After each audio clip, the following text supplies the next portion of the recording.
विश्वामित्र जी और जनक जी आपस में बात कर रहे हैं।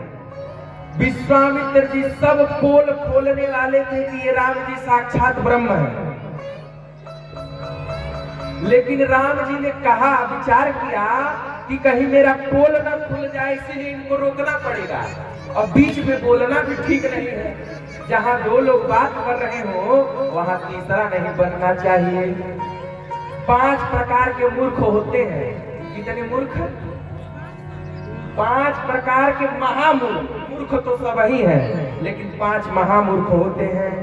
कालिदास जी अपनी पुस्तक में लिख रहे हैं। एक बार कालिदास जी राजा भोज की सभा में गए।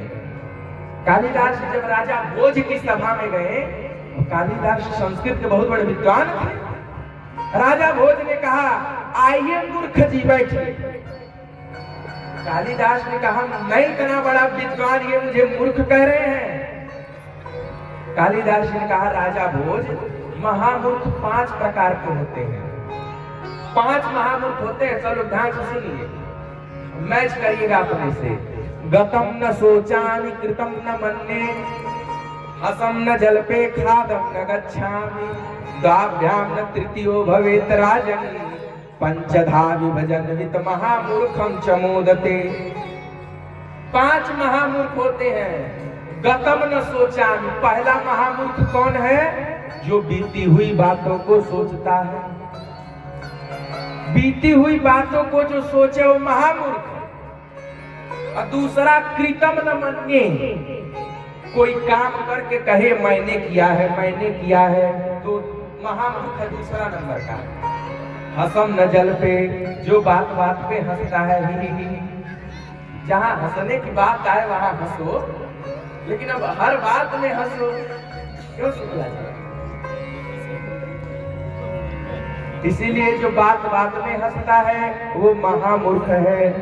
और चौथा महामूर्ख कौन है? खादम न गच्छामि, जो चलते हुए खाता है, खड़े होकर खाता है। आराम तो भला करे रहो, पाचन तो बफर सिस्टम चल। सभी मूर्ख हैं। बोल बाके बिहारी लाल की जय। और 5वां महामूर्ख कौन है? द्वाभ्याम न तृतीयो भवेत् राजन्, पंचधा विभजन वित महामूर्खम च मोदते। 2 लोग बात कर रहे हैं, उसमें टप ने बिना पूछे बोल देना, वो 5वां महामूर्ख है।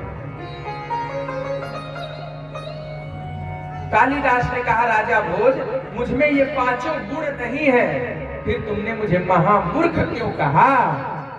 तब कालिदास जी ने कहा, प्रभु, ये हमारे बगल में जो मेरी पत्नी बैठी हुई है, 5 के 5 अवगुण इसमें भरे हैं।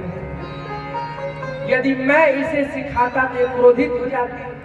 आपको मैंने महामूर्ख कहा, अपने लक्षण बता दिया, अब ये जान गए। कहने का आशय बस इतना है कि 2 लोग जहां बात कर रहे हो बोलना नहीं चाहिए। राम जी ने भी विचार किया कि गुरुजी बात कर रहे हैं और जनक जी बात कर